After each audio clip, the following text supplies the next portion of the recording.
When Oppo launched its first foldable flip phone of the modern era, the Find N2 Flip, there was an obvious comparison point. Not just because it looks a little alike, but also because Oppo itself couldn't stop referencing it in its product launch event. That phone, of course, is the Galaxy Z Flip 4. So with Oppo launching a phone in direct competition with Samsung's, which has dominated this space for a couple of years and doing so at a cheaper price, we were excited to see how the two compared. So if you're curious or want to know which one you should buy and you need help deciding, I'll hopefully do that in this video. I'm Cam Bunton from Pocket-lint, and I'm going to be comparing the Oppo Find N2 Flip with the Galaxy Z Flip 4. If you do like it, please do leave a thumbs up, subscribe, and tap the notification bell to make sure you don't miss any more. So rather than just go systematically step by step through the usual categories, I wanted to start in what I think is the most important point. What bits make the most difference to the experience of using these two phones? And there are a few areas that have stood out in the period of testing them. So first up, let's talk about that hinge in the folding display. It's a crucial part of any folding phone experience, and each phone has its benefit here.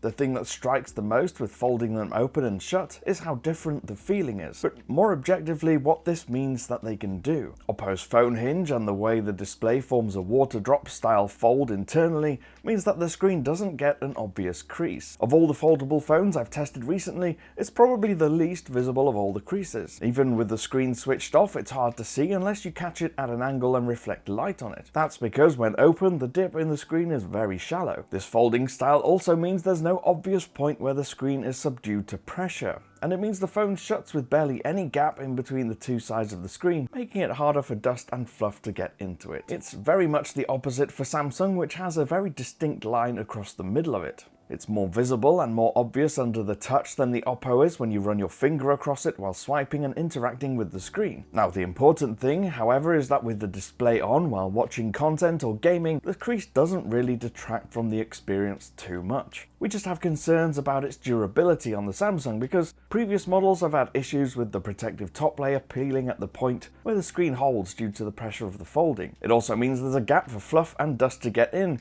and it does get in quite easily. Now, Samsung's does have a couple of important advantages though. One of those is the actual construction and the internal hinge mechanism. It's smoother, though stiffer, and that means it can more easily hold at different angles when necessary. It also doesn't feel like it's bending when you're gaming and when you run your thumb a bit too forcefully over the middle of the phone in landscape. Oppo's, by comparison, has a looser, springier feel to it, so that when you do get further away from the 90-degree angle, it feels like it just wants to snap back flat. It doesn't feel like it wants to hold at an angle, and it gives more easily when gaming in landscape. Samsung's other advantage is that it's waterproof to a high level. IPX8 means it can be submerged in shallow water for up to 30 minutes and it'll be fine. The Oppo doesn't have that protection, and there are some other more minor design differences worth at least pointing towards. Firstly, Oppo's phone is bigger in every dimension, at least when it's open. It's taller, wider, thicker, and ever so slightly heavier. That does mean the Galaxy Flip has a slightly more compact feel to it, but Oppo's more rounded edges on the glass front and back covers mean it feels comfortable. On this purple model, however, the glass is very slippery and shiny, and we've heard it slap onto the floor after dropping off surfaces more times than we'd care to admit. It really doesn't take much. It seems to just enjoy sliding off things. Samsung's glass has a frosted finish which is less slippery and doesn't seem prone to the same issue. Now, the other areas of course that make the biggest difference are the external cover displays and the software. Starting with the exterior displays, it's hard to imagine two more different approaches. There is appeal to both styles, but we think it's one area that might just decide which phone you go for. Samsung's cover screen is pretty tiny. It's a small rectangle on the front, and when switched off it's virtually invisible, hiding beneath the glossy black panel on the front cover. You can forget it's there until you need to quickly check notifications or glance through a handful of useful widgets. These you can do without even having to pick up and unlock the phone. Just double tap to wake and swipe through. You can use it as a monitor for taking selfies with the rear cameras too, although being small means it's not the best platform for this. Oppo's approach is very different. The cover screen is a large vertical rectangle on the front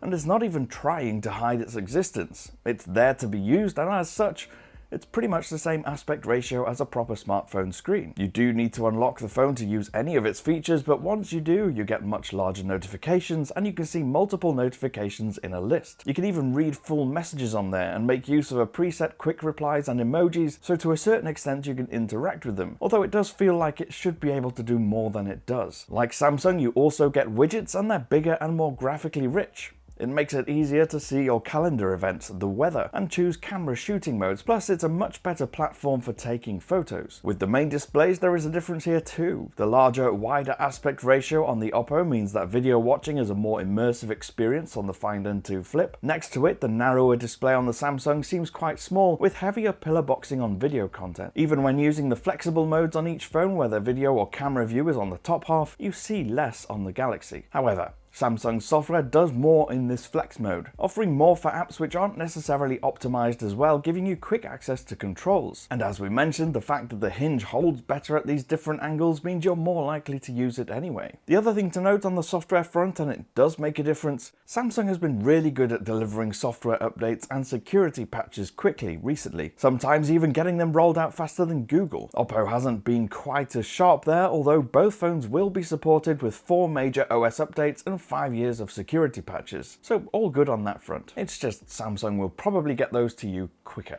Both screens are vibrant and colour rich, but Oppo's does have a bit of a saturated look on the reds and oranges in particular, over-egging those, but otherwise both are really good displays. So let's talk cameras briefly, because it is important. And it's here we think Samsung shows its biggest strengths over the Oppo. In most conditions, it will generally deliver sharper, more vibrant images with better detail. It's not always that noticeable with the primary camera because the Oppo does have a strong main camera, but the ultra-wide is a different story. The 8-megapixel ultra-wide on the Oppo struggles. It's not at all detailed and sharp, delivering quite mushy, noisy images. In general, there's a different approach to scene optimization and color processing as well. Samsung's tends to be quite saturated in comparison to the more neutral and pale Oppo, and at times that works in Samsung's favor, but other times the contrast-heavy approach from Samsung can give a slightly artificial look to pictures. On the whole, I did prefer the Samsung, but I'd be reasonably happy with the Oppo as well. So where isn't there a massive difference? And one area I think won't be a deal breaker for either phone is general speed and performance, because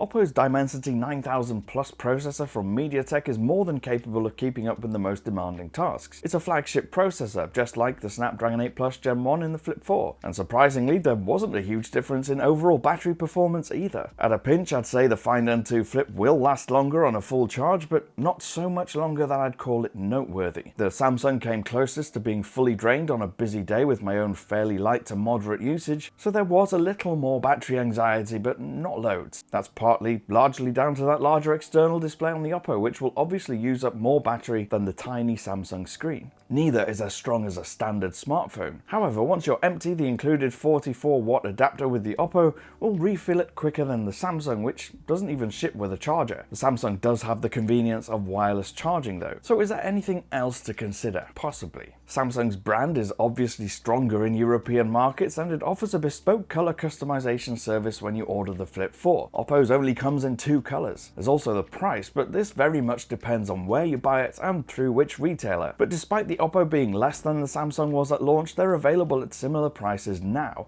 In the UK, when I made this video, that was about £900. Now for me, I've liked using the Find N2 Flip. I like the bigger cover screen, even if it could do with more capabilities, and the wider, bigger screen inside without the obvious crease in the middle is a big plus point. Samsung's cameras are better though, and it has a more durable design and better hinge strength, and software optimizations for when you want to use it at an angle. The company is also quicker at rolling out updates. So let me know which of these two you prefer in the comments below, or are foldables still not worth the risk for you yet? I'm Cam. You can get me on Twitter if you want to. I'm at Cam Bunton, or you can use the comments. If you did like this video, please do leave a thumbs up, subscribe, and tap that notification bell, and then you don't miss any more of our uploads. I'll see you again in the next one. Bye for now.